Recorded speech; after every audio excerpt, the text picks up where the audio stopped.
पलवल के आसपास के क्षेत्र के लोग पलवल को परवर बोलते हैं, परवर, और दरिये को दरिया बोलते हैं, दरिया, रे को दे बोलते हैं। तो ये इस आधार से करियम है। अब ये स्पष्ट हो गया। तो पुण्यात्मा दास को वो मूल ज्ञान प्राप्त है, और इस मूल ज्ञान को जिस दिन से दीक्षा देना शुरू किया उसी दिन से ये यही मंत्र दे रहा है, यही ज्ञान बता रहा है। आज सभी सहयोगी सदग्रंथ उन महापुरुषों के अमृतवाणी भी आज समर्थन दे रही हैं कि हम जो कर रहे हैं वो सही चल रहे हैं। ये ज्ञान अभी तक छुपाना अनिवार्य था। उन महापुरुषों को सख्त निर्देश थे भगवान के, और वो दृढ़ भगत थे, वो सच्चे भगत थे भगवान के। तो उन्होंने उस बात को दृढ़ता से पालन किया। नानक साहिब जी ने अपने पुत्रों को भी ये नाम नहीं बताए,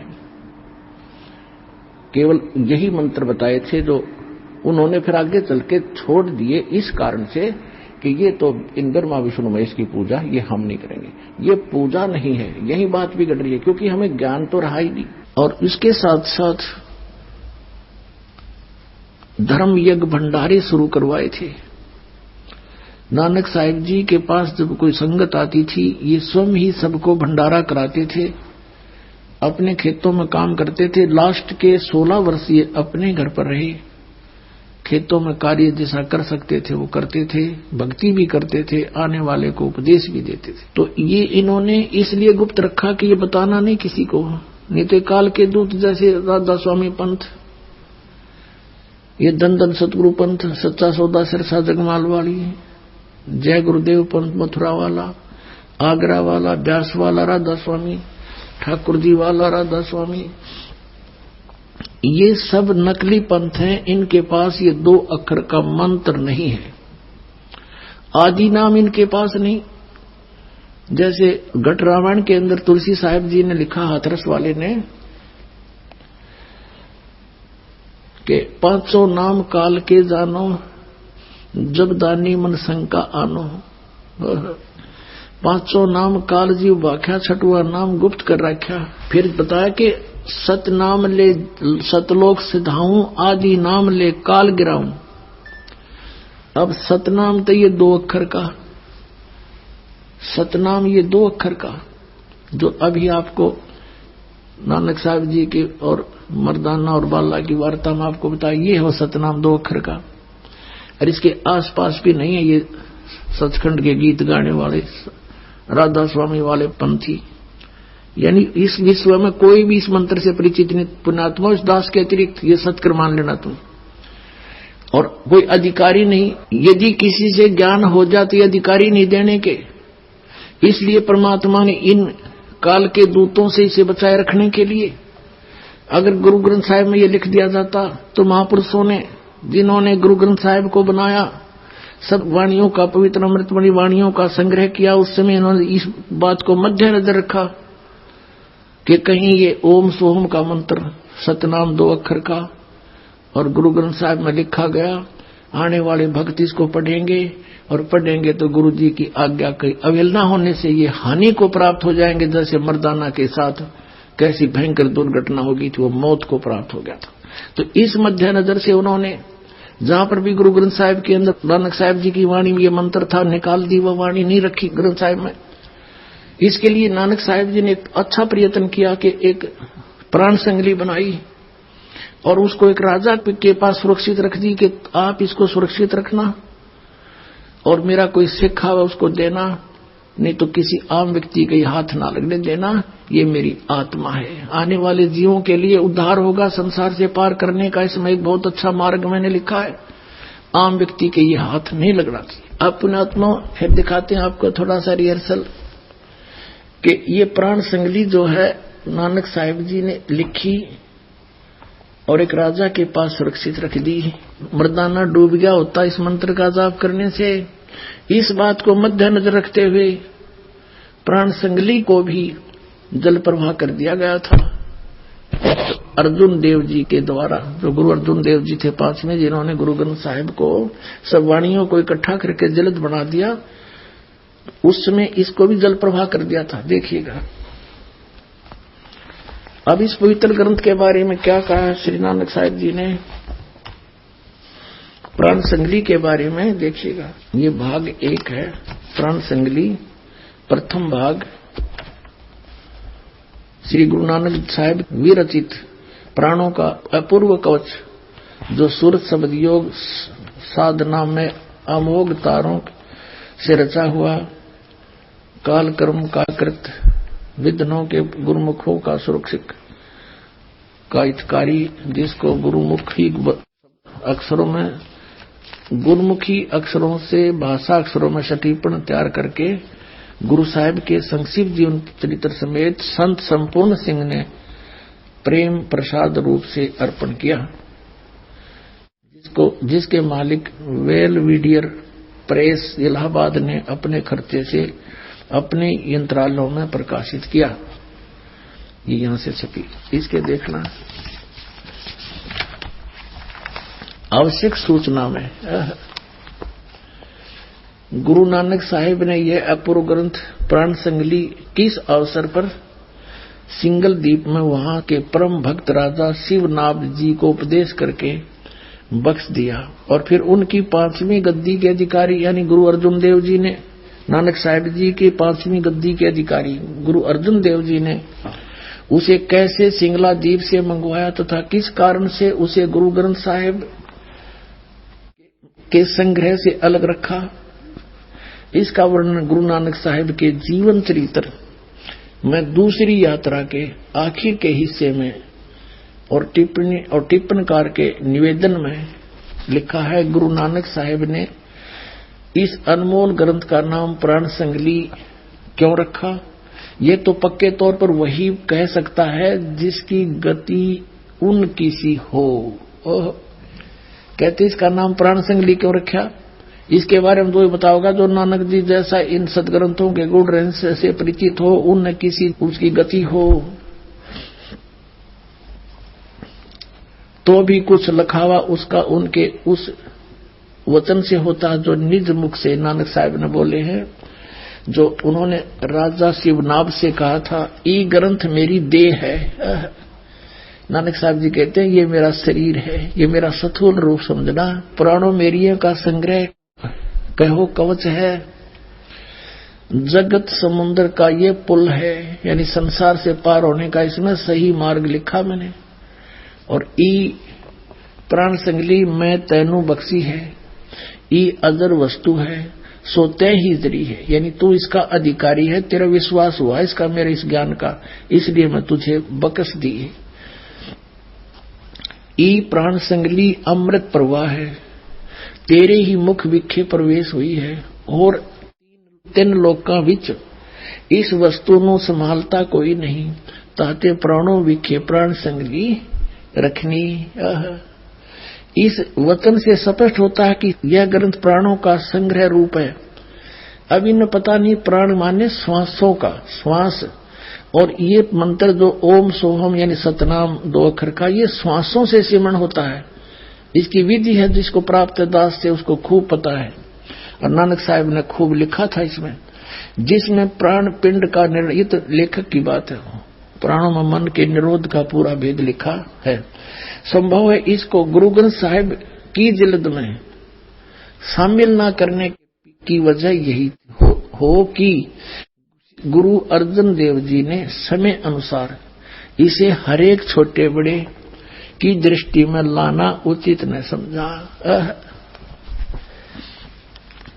अपने आत्मा अर्जुन देव जी ने किस दृष्टिकोण से इसको छोटे बड़े की नजर से बचाया कि उसमें यो मंत्र लिखा था 2 अक्षर का, जो नानक साहिब जी जाप करके मोक्ष को प्राप्त हुए, और वहां झटका देना जरूरी था, नहीं तो यो काल के दूता का हाथ लग जाता। पूरा सिख समाज इसका जाप करता, ये जो दूसरे नकली पंथ ये भी कहते हम भी, क्योंकि बिना पूर्ण गुरु से ये प्राप्त हुए बिना काम नहीं कर सकता। न तो इसमें पढ़ के कोई भी जाप देने लग जाए उसे कोई लाभ नहीं हो सकता, वो तो नकली पासपोर्ट बनाएगा। तो इन नकली पंथों जो काल ने कहकर चलाए थे कि मैं नकली पंथ चलाऊंगा, 12 पंथ करूं मैं साजा, नाम तुम्हारा ले करूं आवाजा, 12 पंथ नाम जो ले ही वो मेरे मुख में आन समाई। तो इसलिए इस दृष्टिकोण से 5वें गुरु अर्जुन देव जी ने इस ग्रंथ को गुरु ग्रंथ साहब मैंने शामिल किया, बल्कि इसको दरिया में प्रवाह कर देना उचित समझा। कहीं कोई पढ़ ले, कोई देख ले, गुरु जी की आज्ञा का अवहेलना हो जाए। देखना, इसी के निवेदन में आपको दिखाता हूं। ये वही प्राण संगली है, हम पढ़ रहे थे। अब ये तो आपने पढ़ा था आवश्यक सूचना, अब ये है निवेदन तुरंत ही। श्री गुरु नानक साहिब के पंचम स्थान पर श्री गुरु अर्जन देव जी हुए हैं, जिन्होंने गुरुवाणी की बीड़ बांधते समय, यानी सभी वाणियों को इकट्ठा करके गुरु ग्रंथ साहब का जब रूप दिया, उस समय पैड़ा नामक एक शिष्य को सिंगला दीप भेजकर राजा शिवनाभ के पौत्र, शिवनाभ तो रहा नहीं था, उसका पौत्र था, पोता के पास यह ग्रंथ मंगवाया था, ये प्राण सिंह भी मंगवाया था, जिसे किसी कारण विशेष से गुरु ग्रंथ साहिब की बीड़ में रखना उचित न समझकर सर्वथा जल प्रवाहित कर दिया था। ओहो, सारा का सारा जल में प्रवाहित कर दिया था, डाल दिया था, जो कि एक परम प्रेमी साधु की अत्यंत प्रार्थना से द्रवीभूत हुए गुरु साहिब के वचन अनुसार जल से निकलवाया। यानी ये तो डाल दिया था उसमें जल में, किसका कति नामो निशान मिटा दूं, कदे गुरु जी की अवहेलना हो जाए, 2 अक्षर के मंत्र को कोई जाप कर ले वह। फिर यो कहते हैं किसी साधु की प्रार्थना से द्रवीभूत होकर, यानी पिंगल के गुरु अर्जुन देव जी ने उससे कह दिया कि चल निकाल ले, और वैसा ही निकलवाया, और जैसा का तैसा उसे ही बख्शीश कर दिया। अर्जुन देव जी ने उसी को कह दिया तू ले जा, इसने दिखाइए मत किसी ने।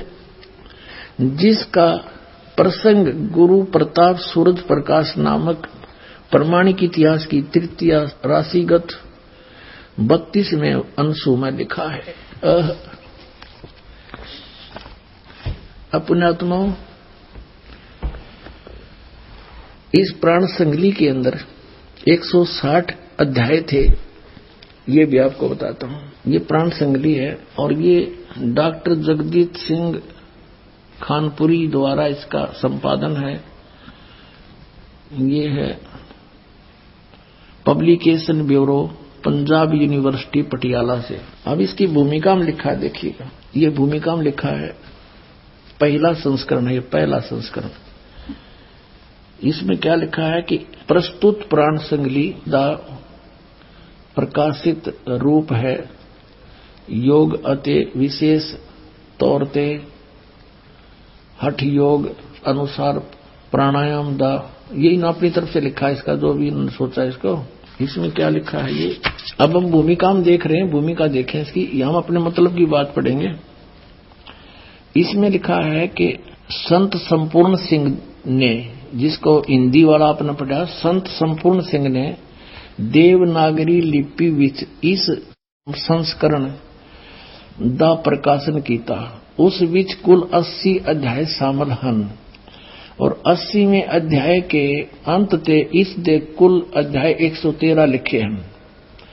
और इस संख्या दी पुष्टि जन्म साखियां तो भी होंदी है, पर संत संपूर्ण सिंह ने 160 अध्याय दे होने दी संभावना वल संकेत कीता है। अब कहने का भाव ये है कि इनमें से जो मूल थे वो निकाल दिए, जिनमें कंसेप्ट क्लियर था ये इस सतनाम के बारे। फिर भी इसमें बहुत स्थानों पर, जैसे आपको सुबह भी दिखाया था, फिर दिखाते हैं, ये प्राण संगली भाग 2 के 103 पृष्ठ पर ये मंत्र स्पष्ट है, लेकिन इनसे गलती से रह गया, यो इनका समझ में ना आया, यो के लिखा है यहाँ पर। ये देखिएगा, ये प्राण संगली हिंदी वाली है, द्वितीय भाग, और इसके संपादक है वो संपूर्ण सिंह, जिसका पंजाब यूनिवर्सिटी वाले से भी संपर्क है। ये है संपूर्ण सिंह, भाषा टीकाकार संपूर्ण सिंह, तरनतारन पंजाब से। इसके 103 पृष्ठ पर आपको दिखाते हैं। 103 पृष्ठ पे है, राग भैरव है ये, महला पहले का। इसके अंदर यह देखना, कहते हैं साध संगत मिलिया मन माना, और ना मैं ना ओम सोहम जाना। ये ना इसके साथ लगना चाहिए, ना है। यो ना माने नाम होता है। कहते हैं ना तेरा के ना है, हमारी देसी भाषा में, अपनी लैंग्वेज में, पंजाबी में भी ऐसे कहते हैं, वो की ना है तेरा। तो ना में ना, नामों में नाम, नामों में नाम है ओम सोहम, ये जाना, ये असली मंत्र है। अब जैसे यहां देखना 151 पृष्ठ पे आपको दिखाते हैं, 150 पृष्ठ पे देखना, इसके पे ये ओम मंत्र, ओम दर, ओम दर। अब इसका अर्थ ये 2 नंबर यहां से क्लासिफाई किया है, इसको स्पष्ट किया है। इस ओम को इन्होंने ओम ही सिद्ध किया है, ओम प्लस मदर। ओम से भाव ओंकार शब्द का है। तो यहां भी सिद्ध हो गया, अंडरस्टूड हो गया। ईसाई ओम यू लिख रखा है, देख 103 पृष्ठ पे। अब ये इनके समझ में ना आए कि ये अहूं करेंगे, इसने हूं, ये था ओम, मालिक की दया होगी, गलती से इसके साथ जुड़ गया, इसके साथ जुड़ा होता तो इसने ये काट देते, सोहम शायद रख लेते। तो परमात्मा की दया हुई, और कोई बात नहीं, अगर इसमें भी नहीं होता तो भी परमात्मा कहते हैं कहीं ना कहीं हमने अपनी सच्चाई को रखा ही है। कहते हैं चोर चुरावे तुमड़ी गाड्डा पानी में, वह गाड्डा वह ऊपर आवे न सच्चाई छनी ना। अब काल ने वहां कितना दृढ़ कर दिया इन गुरुजियों को कि इस मंत्र की भनक भी नहीं लगनी चाहिए। प्राण संगली कितना अनमोल ग्रंथ, इसको दिखाएं, आपको हैरान रह जाओगे। इसमें बहुत क्लियर लिखा है, बहुत जगह पर लिखा है। अपनात्मा परमात्मा की सी कृपा होगी, ये सिख बच्चे ही इतने सियाने हो गए, ये अपने आप इन सदग्रंथों को जानने लगे, देखने लगे, लाल और लाडली की पहचान करने लगे। देखिएगा ये प्राण संगली है पंजाबी वाली, वैसी हिंदी वाली में भी एज इट इज है। ये है प्राण संगली पटियाला यूनिवर्सिटी वाली है। इसके 614 पृष्ठ पर दिखाते हैं आपको प्राण संगली प्रश्नो उत्तर माला मैला पहला। यहां क्या लिखा है ये देखिएगा कि अजप्पा जाप सोहम हंसा जान, और सुन महल जाका स्थान। पूर्ण पुरख निरंजन करतार, अगम पुरख का ना ही सुमार। अच्छा आगे लिखा नाम अमोलक सतगुर ते पाया। ओए नानक साहब जी कहते हैं ये अनमोल नाम जो है मैंने ये 2 अक्षर का सतगुरु से मिला, और अनहत सुन मही जाय समाया। फिर कहते हैं सोहम हंसा जप माला, और जपत जपत दीन दयाला। फिर यहां क्या लिखा है, इसमें लिखा है आवन जान रह सुख पाई, नानक घट घट नदरी आई। निरंकार दी अचरज लीला, गुरुमति देई ता होए सुहेला। गुरु से प्राप्त होगी, कोई बुद्धि देगा भगवान तो ये आसानी से समझ में आएगा। कहते हैं इस मंत्र का करे जो जाप, ता को लगे न कोई पाप। इस मंत्र का करे जो जाप, ताको लगे न कोई पाप। आत्म राम तिस नदरी आवे, और रमत राम में जो विचलावे। फिर कहता है ये है उसके देख बहे तुम शुद्ध, सोहम हंसा जाको जाप। एह जप जप वड्डे प्रताप। सोहम हंसा जपो विमाला, तहां रचिया जहां केवल बाला। बहुत स्थान पर इन्होंने इस मंत्र के जाप करने के लिए प्रेरणा दी है। अपनात्माओं इसमें एक और भी गलती हो सकती है कि लिखा होगा ओहम सोहम जप माला, फिर भी हम इसको और प्रमाणित करते हैं। एक और सिख बच्चे ने ला के दिया है, ये यहाँ पर भी एक और प्राण संगली है, इसमें जो का त्यों लिखा है ये वही ये है भाई चतर सिंह वाली, चतर सिंह जीवन सिंह वाली है, अमृतसर से छपी है। ये बाजार माई सेवा अमृतसर तो छपी है।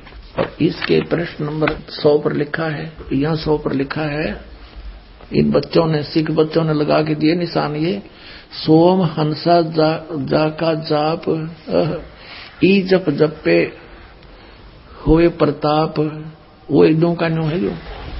फिर आगे लिखा है सोहम हंसा जप बिन माला, यानी श्वासों से सिमरण, इसका माला की विरुद्ध को नहीं।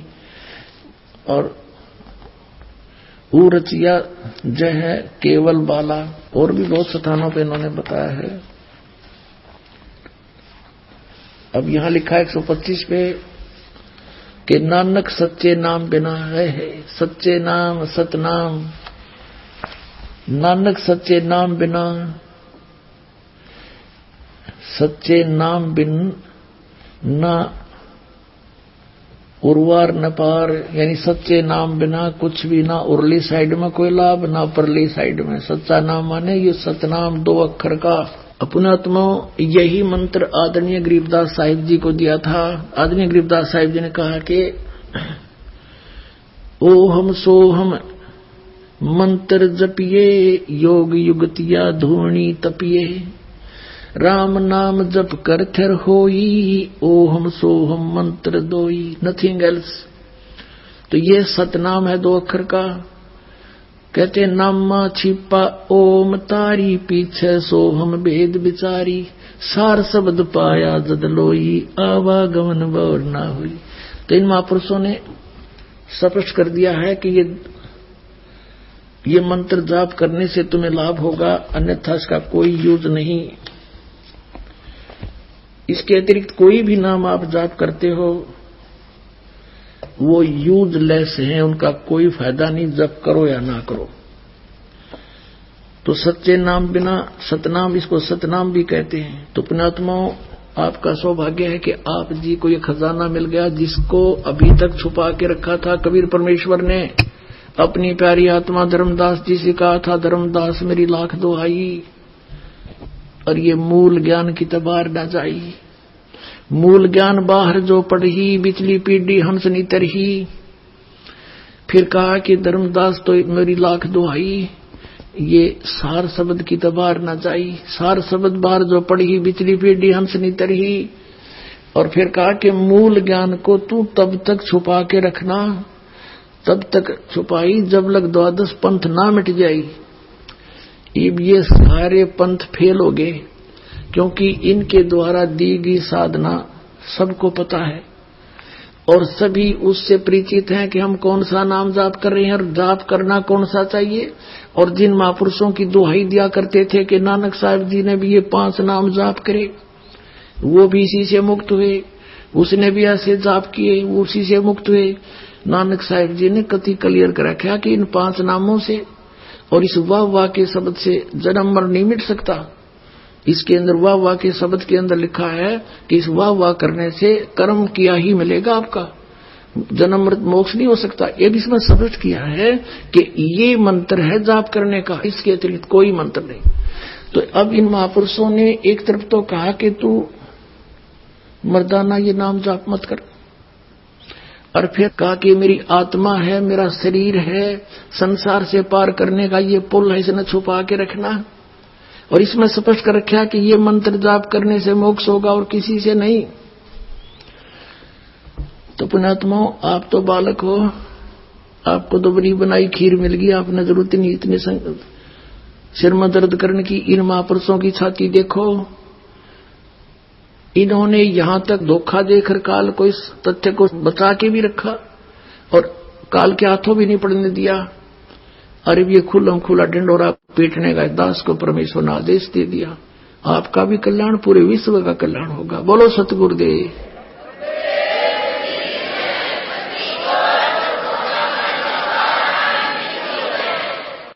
आइए अब हम उन श्रद्धालुओं के अनुभव जानते हैं जो जगत गुरु तत्वदर्शी संत रामपाल जी महाराज जी से दीक्षा प्राप्त कर चुके हैं तथा उनके द्वारा बताए गए भक्ति मार्ग पर चल रहे हैं। क्या शुभ नाम है जी आपका?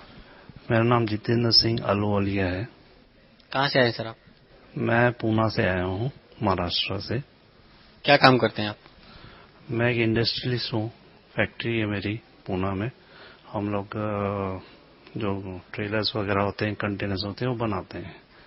संत रामपाल जी महाराज की शरण में आने से पहले कौन सी भक्ति करते थे आप? हमारे घर में शुरू से ही संतों का आना जाना काफी था, तो मैं एक सिख होने के नाते गुरुद्वारे भी जाता था, लेकिन एक संत जी की भी शरण में मैं हमेशा बचपन से रहा हूँ, जो कि शिव जी की भक्ति करवाते थे।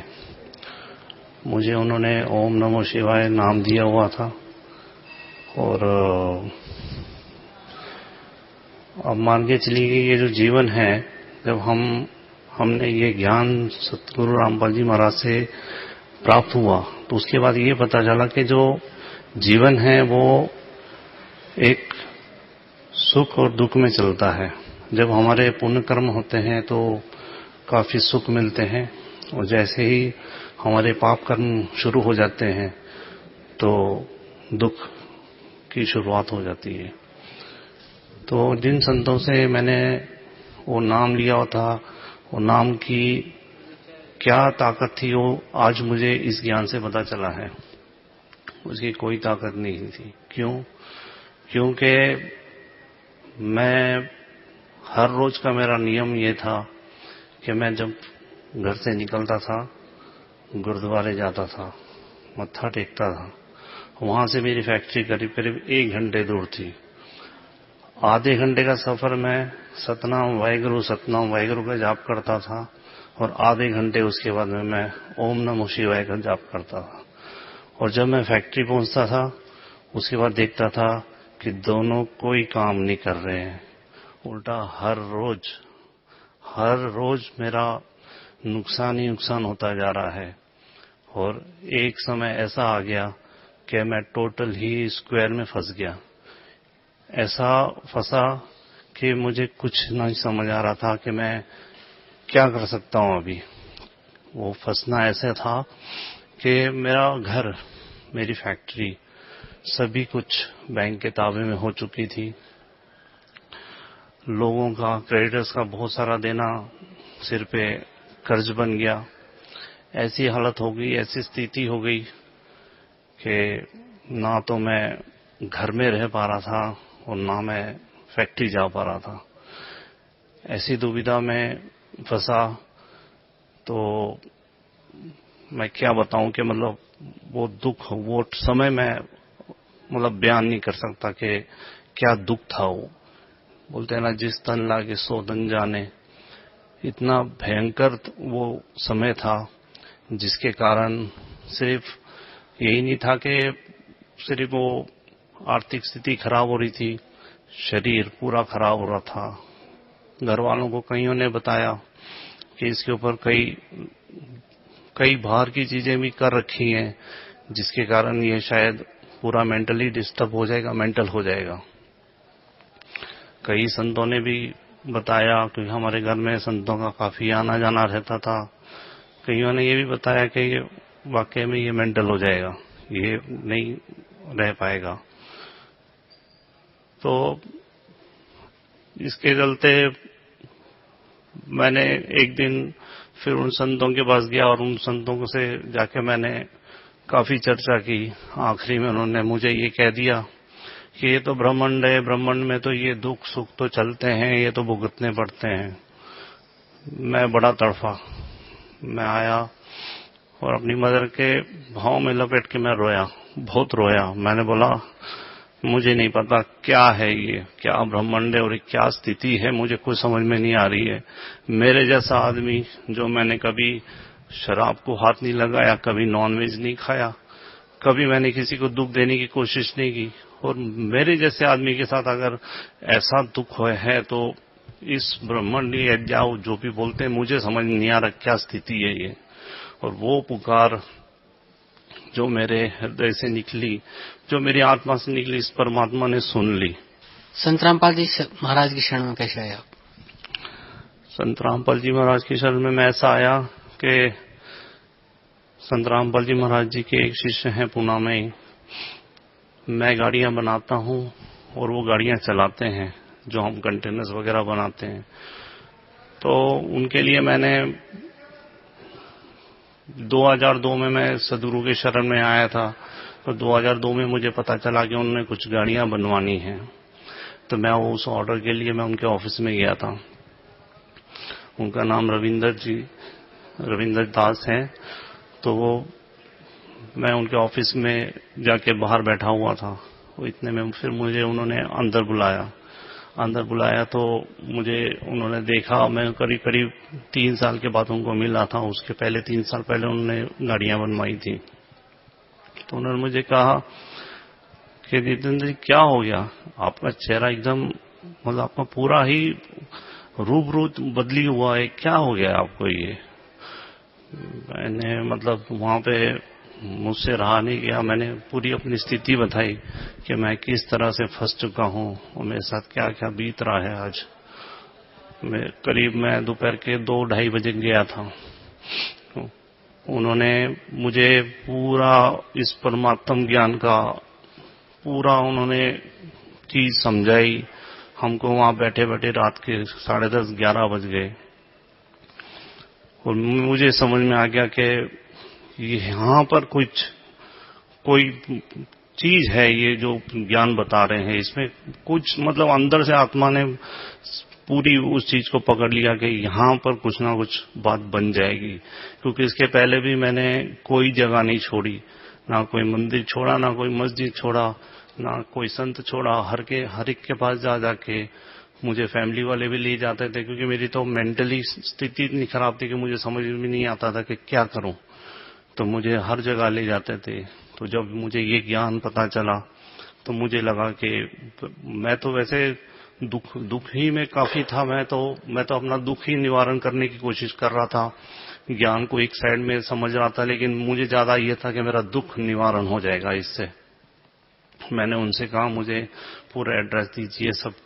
मैंने अगले दिन की टिकट की कोशिश की, वो नहीं मिली। उसके अगले दिन की मिली। मैं करोथा आश्रम पहुंच गया। करोथा आश्रम पहुंचने के बाद में जो मुझे सदगुरु के दर्शन हुए और जो मैंने वहां पे सब चीजें समझी, मैं वो दिन गया और ये दिन आया। मैंने पीछे अपने जीवन में कभी दुख नहीं देखा। फिर मेरे साथ बहुत कुछ होता था। जिस दिन मैं ट्रेन में बैठा था उस दिन भी हमारे फैक्ट्री में एलपीजी की पाइप को आग लग गई थी। आग लगते हुए पूरी आग चलते हुए पूरे सिलेंडर की तरफ बढ़ रही थी। सारे वर्कर्स वगैरह बाहर निकल गए थे। और फिर मुझे वहां से फोन आया जब मैं करोथा आश्रम में था कि वो आग एकदम सिलेंडर के पास जाके अपने आप बुझ गई। मैंने सदगुरु के शरण में दंडवत मार के कहा, गुरुजी आए दिन कुछ ना कुछ होता रहता है, बहुत मुसीबत है। मैं बहुत दुखिया रहा था उस समय। मुझे कुछ समझ में नहीं आ रहा था क्या करूं। परमात्मा ने सिर पे हाथ रख के बोला, बेटा ये आखिरी था, इसके बाद कुछ नहीं होगा, अभी ये आखिरी था बेटा। और मैं आज बताता हूं, वो 2002 और आज 2012 मुझे कोई हमारे यहाँ पे कोई मुश्किल नहीं, कोई तकलीफ नहीं, कुछ नहीं। इतना शांत वातावरण कर दिया है आसपास में। क्योंकि ये जब तक हमारे वातावरण शांत नहीं होगा हम भक्ति क्या करेंगे, हम क्या परमात्मा को पहचानेंगे। हमारे आसपास में आग लगी हो और हम क्या भक्ति कर सकते हैं। इसके लिए परमात्मा ने पूरा शांत कर दिया और पूरी भक्ति करवाई। फिर मुझे समझ में आया कि मेरा दुख जो मेरे लिए वरदान बन गया। तो परमात्मा कहते हैं कि उस सुख के माथे पत्थर पड़ो जिससे नाम हृदय से जाए, और ऐसे दुख के मैं बलियारी जाऊं जो पल पल नाम रटाए। उस नाम मेरे लिए वरदान बन गया। मुझे यहाँ पर आके पता चला कि वो मुझे दुख ही था जो मेरा यहाँ पे वरदान बन के और मुझे मोक्ष का मार्ग मिल गया। ये भक्ति जो है ये मैंने कभी जिंदगी में भी नहीं सोची थी कि ऐसा भी होता है कि हम ऐसे जीवित में ऐसी भक्ति करते हैं और ऐसे हम तो सोचते थे कोई ऋषि मुनि लोग ही ये सब पा सकते हैं, हम तो एक मनुष्य हैं बस। हमारा तो ऐसा ही गुरुद्वारे में जाना, मंदिरों में जाना, माथा टेकना और ऐसा ही जीवन निकल जाएगा। सर, संत रामपाल जी महाराज से नाम उपदेश लेने के बाद आपको क्या क्या लाभ मिला? बहुत लाभ हुआ है। जैसे एक तो मैंने आपको अपनी आर्थिक स्थिति का बताया, फिर आर्थिक स्थिति में मैं आपको बता सकता हूं कि ऐसे ऐसे जिसको लोग चमत्कार बोलते हैं या जो भी बोलते हैं, लेकिन इंसान पे जब दुख होता है ना, उसको समझ में आता है कि वो कष्ट कैसे निकला जाए। अभी हम लोग कंटेनर्स बनाते हैं। 2010 में एक बार ऐसा हो गया कि हमने कुछ 28 गाड़ियों के ऑर्डर्स लिए थे। करीब करीब 3-4 करोड़ का वो माल था पूरी गाड़ियों का, और गाड़ियां बनी और हमने टाटा मोटर्स के पार्किंग में भिजवा दी। उसके बाद में कस्टमर का हमें फोन आया कि गाड़ी आपने 15 फीट 4 इंच बना दी है, जो कि आपने 15 फीट बनानी थी। मेरे पैरों नीचे जमीन निकल गई। मैंने बोला ऐसा कैसे हो सकता है? बोला नहीं, मैं गाड़ी के पास खड़ा हूं, हमने टेप लगाया हुआ है, हम देख रहे हैं यहाँ पर। मैं बोला ठीक है, मैं अपनी पूरी टीम को भेजता हूं वहां पे, वो आके चेक कर लेंगे पूरी, हम देखते हैं कहीं क्या प्रॉब्लम है। मैंने सदगुरु जी से, संत रामपाल जी महाराज से एक उनके बारे में सुना था। उन्होंने बताया था कि उनके घर में उन्होंने जो उनकी खिड़की के ऊपर में एक जाली लगाई थी, तो वो जाली कम थी और बाद में वो जाली बढ़ गई थी। मैंने मन ही मन प्रार्थना की, हे मालिक, अगर आप जाली बढ़ा सकते हो तो मेरी गाड़ी भी 4 इंच छोटी कर दो मालिक, बहुत बड़ा नुकसान हो जाएगा। मैं यही प्रार्थना करते करते अपने घर से निकला था और फैक्ट्री जा रहा था, और यही प्रार्थना करते जा रहा था। और जब मेरी पूरी टीम वहां पे पहुंची, उन्होंने जब जाके गाड़ियां चेक की तो मुझे फोन आया कि सर नहीं, बिल्कुल गाड़ियां जो है 15 फीट ही हैं, कोई उसमें बिल्कुल भी ये नहीं है। ये चीज मतलब बताना, किसी को बताएं तो कोई विश्वास ना करे, लेकिन मेरी आत्मा जानती है कि मालिक ने गाड़ियां छोटी कर दी थी। जो 15 फीट 4 इंच बनी थी, वो मालिक ने 15 फीट कर दी। ये तो मतलब परमात्मा के लिए तो बहुत छोटी चीजें हैं। बहुत सबसे बड़ी चीजें ये है कि जो मालिक हमें ये मोक्ष का मार्ग बता रहे हैं, ये ज्ञान दे रहे हैं। ऐसा ही जब मैं दुखी था तो आर्थिक स्थिति बहुत खराब थी। मेरे जीवन का सबसे बड़ा दुखित दिन वो था जिस दिन मुझे अपने बच्चों के फीस भरने के लिए भी पैसे नहीं थे। आप यकीन नहीं कर सकते, परमात्मा ने मुझे कहां से कहां निकाल दिया। मुझे परमात्मा ने उस समय इतनी मदद की कि मेरे बच्चों ने अपने, जो छोटे छोटे बच्चे अपने पिकी बैंक्स बनाते हैं, उसमें पैसे रखते हैं, तो वहां उनकी दादी उनको पैसे दिया करती थी, वो जमा करते थे। एक दिन मुझे मतलब ऐसे लगा कि मैं आज क्या करूं, तो दोनों बेटे छोटे छोटे थे, एक 8 एक 10 साल का था उस समय, दोनों अपना पिगी बैंक ले आए। मुझे बोलते पापा आप इसमें से हमारी फीस भर दो। मैं क्या बताऊं, मैं क्या किस हालत में था उस समय, लेकिन इस मालिक ने इतना सुख दिया है, इतना सुख दिया है कि मैं बता नहीं सकता आपको कि मतलब किस किस लोगों के सामने मैंने क्या क्या नहीं किया उस समय, लेकिन कोई मदद के लिए नहीं आया इस परमात्मा के सिवा। मैंने कुछ लोगों को पेमेंट देनी थी, ये मालिक ने मुझे कैसे मदद की मैं आपको बताता हूँ। मुझे 78,000 रुपीज देने थे, तो मैं दे नहीं पा रहा था। बहुत लोगों का और भी कर्जा था, लेकिन वो कुछ लोग शैतान थे, गड़बड़िया थे, कुछ लोगों को ले आए मेरे सामने, बोलने लगे पेमेंट हमें आज के आज ही चाहिए। मैं बोला पेमेंट है नहीं मेरे पास, मैं दे दूंगा आपको कुछ समय, मैं आदमी खराब नहीं, मेरा समय खराब है आज। तो बोलने लगे नहीं, आप 78,000 का चेक बना के दीजिए, हम लेके जाएंगे, कैसे भी आपको पास कराना पड़ेगा। जबरदस्ती उन्होंने मुझसे कहा, मैंने बना के दे दिया। मैंने बोला पास तो होगा नहीं, आप देख लो, ले जाओ। बोलते देख लेंगे हम, पास नहीं होगा। तो मैंने बस मालिक के आगे प्रार्थना रखी, और वो 1 दिन निकला, 2 दिन निकला, ऐसे करते करते 6 महीने निकल गए, ना तो कोई आया ना कुछ। 6 महीने के बाद में मुझे स्टेट बैंक ऑफ इंडिया से एक लेटर आया। उन्होंने लिखा कि गुना म्युनिसिपल कॉर्पोरेशन का 80,000 का चेक आपके अकाउंट में डल गया था, और जिसके कारण आपके अकाउंट से 78,000 रुपीज का एक चेक क्लियर होकर चले गया। अभी आप बताइए, ये परमात्मा नहीं है तो क्या है ये? परमात्मा ने मेरी उस समय मतलब इतने खतरनाक लोगों से भी मेरी रक्षा की और मेरी इज्जत रखी, सब किया। ये सब खेल वो करता है, लेकिन दुनिया को बताओ तो दुनिया मानती नहीं है, समझती नहीं है। फिर ऐसे ही करके और भी बहुत सारी चीजें हैं, जैसे हमारे पूरा घर, फैक्ट्री पूरा बैंक के पास थी, पूरा उन्होंने केस कर रखा था कोर्ट में, पूरे चीजें को उन्होंने पूरा लीलाओं तक ये चल रहा था। लेकिन बस ये परमात्मा का खेल था कि परमात्मा ने जैसे ही शरण में आया हूं, शरण में आते ही परमात्मा ने पूरा कुछ भी कर सकते हैं मालिक ने। जब मैं शरण में आया हूं उसके बाद में इतना मार्केट में काम दिलवा दिया कि हमें कहीं बाहर जाके काम कर लेके आने की जरूरत नहीं पड़ती थी। लोग आके कहते थे हमारी गाड़ी बना दो, हमारी गाड़ी बना दो, और इतना काम आया जिसके कारण हमने बैंक से बात की। बैंक से बात करके उनको बताया कि हम ऐसे ऐसे करके आपको देंगे। बैंक वाले भी मान गए और धीरे धीरे करते हुए हर एक चीज ठीक हो गई।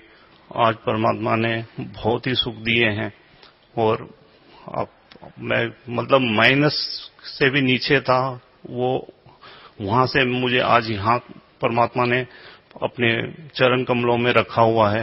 मतलब इतना सुख दिया है कि मैं आपको, मेरे पास कोई वर्ड्स नहीं है कि जिससे मैं आपको उस डिस्क्राइब करके बता सकूं। जितेंद्र जी, भक्त समाज को आप क्या संदेश देना चाहते हैं? मैं यही संदेश देना चाहता हूं कि अभी आप देखिए, मेरे जैसा आदमी जो कभी किसी को दुख नहीं देता था, नॉन वेज नहीं खाता था, ड्रिंक्स नहीं पीता था, और सुबह शाम हमारे घर में संतों का आना जाना रहता था, और गुरुद्वारे जाना था, मंदिर जाता था, सब करता था। मेरे साथ क्या हो गया? तो ये क्या है, यहाँ पे बस यही है कि हम अपने सत्कर्मों के ऊपर चल रहे हैं। हमारे जितने पुण्य होंगे उतने हमको बस अच्छा उस समय मौज होगी, छाया रहेगी। जैसे हमारे पाप कर्म स्टार्ट हो जाएंगे, हमें धूप मिलेगी, हमें सेक मिलेगा, इतनी हीट मिलेगी आप अपने आप को नहीं पहचान पाओगे। तो हमें आज जो सदगुरु रामपाल जी महाराज ऑथेंटिक प्रूफ्स के साथ में हर ग्रंथ को बता रहे हैं, हर शास्त्रों को बता रहे हैं, हमें किसी को भी पूछने की जरूरत नहीं है। हमें बस इतना करना है कि आज जो वो टीवी चैनल्स पे बता रहे हैं, जो उनके सीडीज बनी हुई आप वो देख सकते हो, उनकी किताबें वो देख सकते हैं। हमें किसी को मत पूछिए, आप हमारा भी मत सुनिए ना, लेकिन इतनी बेनती है कि आप ये सिर्फ अपना थोड़ा सा समय निकाल के और इस चीज पे गौर करिए, और फिर 110% आपको बताते हैं कि इसमें कोई शंका नहीं मिलेगी, आपको कोई डाउट्स नहीं रहेंगे, हर चीज आपकी क्लियर हो जाएगी और आप परमात्मा पा सकते हैं, आप मोक्ष प्राप्त कर सकते हैं। इतना गारंटेड मार्ग है ये। जितेंद्र जी, आप बता रहे थे कि आप सतनाम वाहेगुरु जी का जाप करते थे, तो ये सतनाम वाहेगुरु जी क्या है? सतनाम वाहेगुरु जी, मुझे सदगुरु रामपाल जी महाराज के शरणों में आने के बाद में इसका मतलब समझा कि मैंने कितना जाप किया उसका। और उसका असली में मतलब ये है कि जब गुरु नानक देव जी को जब कबीर साहिब जी सचखंड लेके गए थे, और वहां पे जाने के बाद में गुरु नानक देव जी ने ये कहा था कि मुझे यहीं रहने दो, मुझे वापस मत भेजो उस काल के लोग में। तो कबीर साहिब जी ने बोला था, नहीं, आपको हम विधि बताएंगे, आपको विधि वक्त आना है, मैं वहां पे आपको मिलूंगा, गुरु रूप में मिलूंगा, आपको सतनाम दूंगा,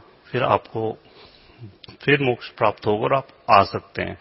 फिर गुरु नानक देव जी ने जब वहां से आए थे वापस, और उन्होंने उदासी स्टार्ट की थी, पहली उदासी जैसे उनकी काशी की थी, तो उन्होंने यही कहा था कि वही गुरु मिले और मुझे सतनाम दे। सतनाम वाहे गुरु मतलब वही गुरु मिले मुझे और वही सतनाम दे मुझे, जिससे कि मेरा मोक्ष हो।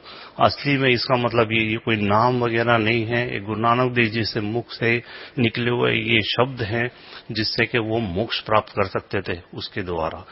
ये कोई नाम जपने का नहीं है, ये वो गुरु को ढूंढ रहे थे, उस सच्चे गुरु को ढूंढ रहे थे जिससे कि उनको सतनाम प्राप्त हो सके। तो क्या आपका मानना है कि कबीर परमात्मा ने, गुरु नानक जी जो थे उनके पूज्य गुरुदेव कबीर परमात्मा ही थे?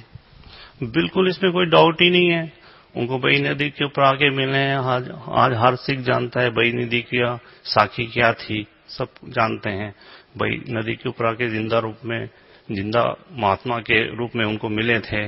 और इसी रूप में कबीर साहब जी हर संतों को मिले हैं, जिनको भी उस समय वो गरीबदास जी को लेके गए या धर्मदास जी को लेके गए, जिनको भी मिले हैं वो जिंदा महात्मा के रूप में मिले हैं।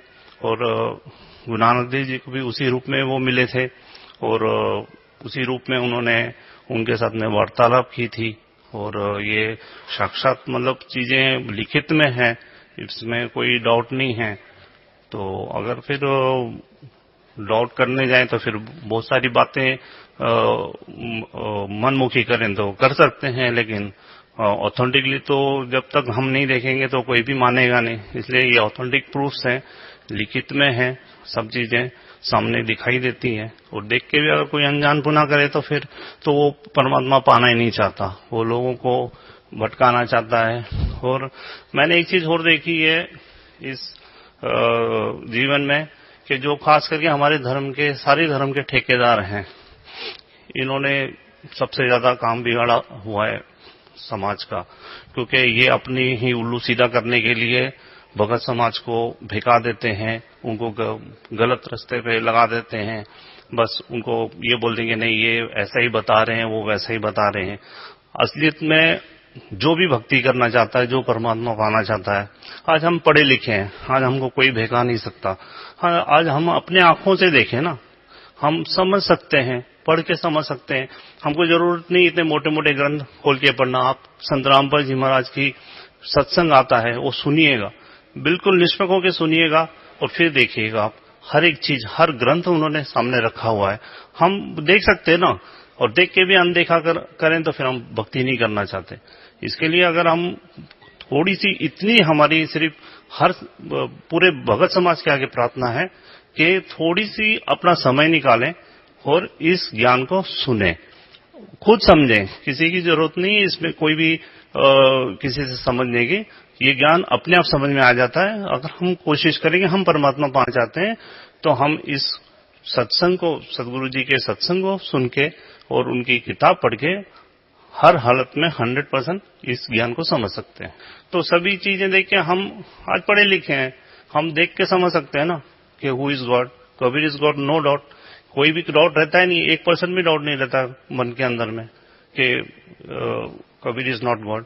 ऐसा बिल्कुल भी कभी भी शंका आ ही नहीं सकती। क्यों? क्योंकि हमारे ग्रंथ हैं और हम ग्रंथों को देख के समझ सकते हैं उसको। तो इसके लिए अगर हम परमात्मा पाना चाहते हैं तो अगर हम अपने ग्रंथों को ध्यान से समझेंगे, सुनेंगे, तो हमें हर हालत में ये यकीन हो जाएगा कि कबीर इज गॉड। क्या आप मानते हैं कि जो भक्ति आज आपके पूज्य गुरुदेव संत रामपाल जी महाराज आपको दे रहे हैं, क्या वही भक्ति गुरु नानक देव जी ने भी की थी? बिल्कुल बिल्कुल 100% वही भक्ति की थी। क्योंकि जब पूरा ये प्रकरण हमारे सामने संत रामपाल जी महाराज ने अपने ही ग्रंथों से निकाल के सामने रख दिया है, तो उसमें तो कोई डाउट ही नहीं रहा ना। और वो जो 2 अक्षर का नाम है, सतनाम जो है, वो संत रामपाल जी महाराज ने हमें गुरु नानक देव जी की जो प्राण संगली है उसके अंदर में भी लिखित में बता दिया। जब बाला और मर्दाना के साथ वो लंका देखने की हट कर रहे थे और उनको दिखाने के लिए लेके जा रहे थे, उस समय भी उन्होंने वही नाम जपा था। उसके बारे में भी पूरा बताया गया है, लिखित में है, सामने है।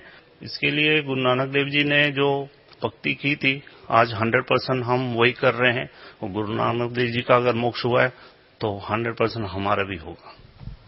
जितेंद्र जी, और कुछ आप भक्त समाज को या अपने भाई बहनों को कुछ संदेश देना चाहते हैं? मैं यही संदेश देना चाहता हूं कि ये मनुष्य जीवन बहुत ही दुर्लभ है और बहुत छोटा सा जीवन है। हम ज्ञान से ये समझ में आया है कि जब सतयुग था तो 1 लाख वर्ष मनुष्य का जीवन होता था, और आज 100 भी नहीं रहा है अभी तो।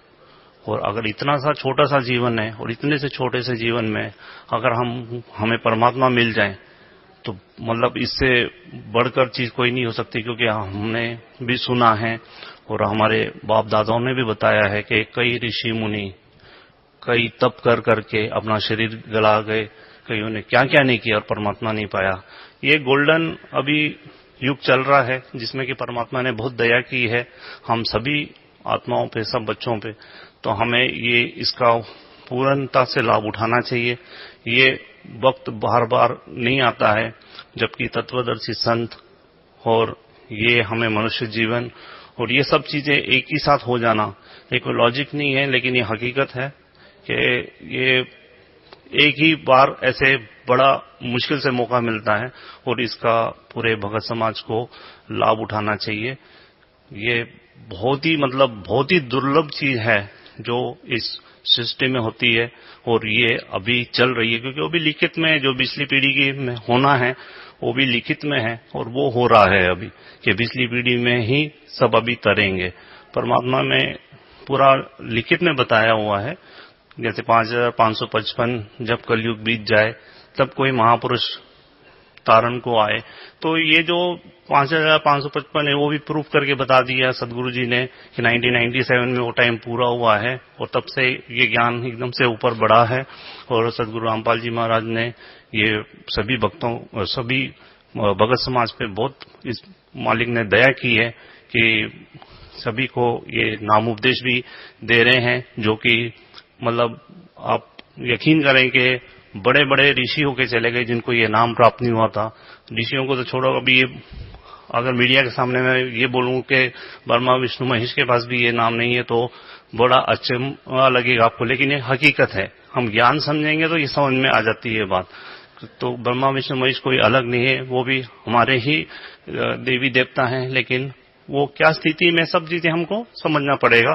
तो ज्ञान समझ के हम हर एक चीज समझ सकते हैं कि ये नाम मिलने में और परमात्मा पाने में कितना आसान है अगर हम उस चीज को समझ के करेंगे। तो जितेंद्र जी, आपके पूज्य गुरुदेव संत रामपाल जी महाराज ने वर्तमान के सभी धर्म गुरुओं को शास्त्रार्थ के लिए आमंत्रित किया हुआ है, तो आपको कैसा लगता है? बहुत ही अच्छी बात है। अगर यही हमारे सभी धर्मों के जो ये ऊपर में बैठे हुए हैं, अगर ये सच को सामने ले आए तो मेरे ख्याल से बिल्कुल कुछ भी समय नहीं लगेगा परमात्मा को हम सबको यहाँ से सतलोक लेके जाने के लिए। सिर्फ यही कुछ लोग हैं जो कि मतलब ये बिल्कुल अपना मैं तो कहूंगा कि अपना उल्लू सीधा करने के लिए इन्होंने ये हट बना के रखा हुआ है, जो कि भगत समाज के सामने ये सच्चाई को आना नहीं देने चाहते हैं। क्योंकि इन्होंने गलत ज्ञान दे चुके हैं। ये इनके ज्ञान रिकॉर्ड हो चुके हैं शास्त्रों में, इनकी जो किताबें हैं उसमें बिल्कुल शास्त्रों के उलट ज्ञान है इनका।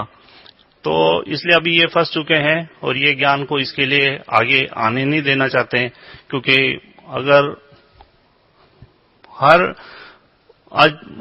हर आदमी के पास में क्या हुआ कि भक्ति करने के लिए समय नहीं है तो सत्संग नहीं देखते हैं, कि कोई ग्रंथ को पढ़ते नहीं है। बस जो हमारे बाप दादा करते आ रहे हैं, कहीं घंटी बजा दी, कहीं अगरबत्ती लगा दी, कहीं कुछ कर लिया, वो कर रहे हैं।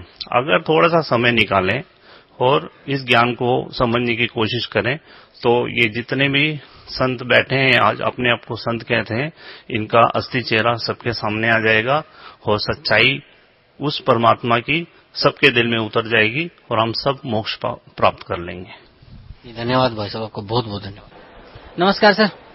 साथ साहब जी, बीर जी। क्या शुभ नाम है जी आप जी का? मेरा नाम है जी वैद गुरमुख सिंह, पिंड ते डाक बिलासपुर, जिला मोगा, पंजाब का वासी है मैं जी। सर, परम संत सतगुरु रामपाल जी महाराज की शरण माने से पहले आप कौन सी भक्ति करते थे? पहले जी मैं सच्चा सौदा सिरसा वाले संत सतनाम सिंह तो नाम लिया, उन्हों के साथ भी बहुत नजदीक रहा पर उत्थे कोई शांति नहीं आई। उस तो बाद होर परंपरावां जो नानकसर वगैरह, संत दरबारा सिंह जी लोपो वाले या होर भी बहुत सारे महात्मा के पास गया पर किसी थां तो कुछ ना मिलिया। फिर मैं अमृत छक के ਗਿਆਨੀ ਮੇਵਾ ਸਿੰਘ ਜੀ ਜੋ ਮੈਂਬਰ ਧਰਮ ਪ੍ਰਚਾਰ ਕਮੇਟੀ ਸਨ ਉਸ ਵੇਲੇ ਉਹਨਾਂ ਦੇ ਸਾਥ ਆਪ भी ਛਕਿਆ, ਲੋਕਾਂ ਨੂੰ भी ਛਕਾਇਆ और धर्म प्रचार किया। तो सर अभी आप बता रहे थे कि आपने डेरा सच्चा सौदा सिरसा से संत सतनाम जी से नाम उपदेश लिया था, तो संत सतनाम जी ने आपको क्या मंत्र जाप करने के लिए दिया था? उन्होंने दिता सी जी सतपुरुष निरंकार अकाल मूर्त अविनाशी शब्द स्वरूपी राम। तो ये जो मंत्र आप बता रहे हैं, इस मंत्र का जाप आपने कितने दिन तक किया? 21 साल तक जी, सन 73 तो 94 तक। सर 21 साल तक आपने इस मंत्र का जाप किया, आपको क्या लाभ मिला इसका? कुछ भी लाभ नहीं मिला जी। फिर सर आप परम संत सतगुरु रामपाल जी महाराज की शरण में कैसे आए? वो ऐसे बात है जी कि मैं इधर किसी कंमकार दे विच आया ते उधरों आउंदा आउंदा मैनू अखबार मिल गया। अखबार पढ़ के मैं 6 अक्तूबर 2004 ਨੂੰ सत्संग सुनन आ गया ਤਾਂ ਉੱਥੇ सतगुरु रामपाल जी महाराज जी ਦਾ ਬੰਦੀ ਛੋੜ जी ਦਾ सत्संग सुनिया और ਉੱਥੋਂ मैनू पता लग्या जो कि मैंने पहले खोज करी सी कि जो गुरु नानक देव जी ने नाम जपिया, नाम जपण तो बगैर कदे पूर्ण मुक्ति नहीं हो सकती। नाम एक बीज है, नाम जे बीज जैसा कि असी कोई चीज बीजांगे ਉਹੀ ਸਾਨੂੰ फल मिलूगा। जैसे कि फरीद साहब जी कहते हैं कि फरीदा ਲੱਭੇ ਦਾਖ ਬਜੌਰੀਆਂ ਕਿੱਕਰ ਬੀਜੇ ਜੱਟ ਹੰਡੇ ਉਨ ਕਤਾਏ ਦਾ ਪੈਂਦਾ ਲੋੜੇ ਪੱਟ। ਕਿ ਜੱਟ ਬੀਜਦਾ ਤਾਂ ਹੈਗਾ ਕਿੱਕਰਾਂ, ਪਲ ਭਾਲਦਾ ਹੈ ਬਜੌਰ ਦੇਖਦੀਆਂ ਦਾਖਾਂ। ਉਧਰੋਂ ਭੇਡਾਂ ਦੀ ਉਨ ਕੱਤਦਾ ਪਰ ਪਹਿਨਣ ਵਾਸਤੇ ਭਾਲਦਾ ਰੇਸ਼ਮ। ਸੋ ਇਸ ਕਰਕੇ ਜੋ ਨਾਮ ਹੈ ਉਹ ਪੂਰਨ ਸੰਤ ਗੁਰੂ ਤੋਂ ਮਿਲਦਾ ਹੈ और पूर्ण नाम ही पूर्ण बीज है। नाम नाल ही पूर्ण मुक्ति हो सकती है और सतलोक जाया जा सकता है।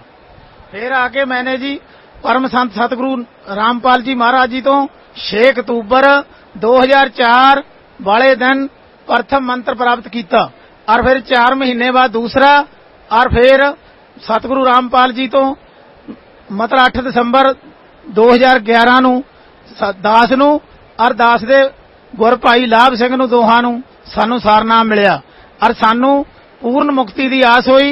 ते बिल्कुल क्लीयर बात है कि सतगुरु रामपाल जी महाराज पूर्ण संत हैं और क्योंकि इन्हां दे उत्ते सारियां बातां टुकदियां जो गुरु ग्रंथ साहिब दे विच साहिब श्री गुरु नानक देव जी कह के गए हैं।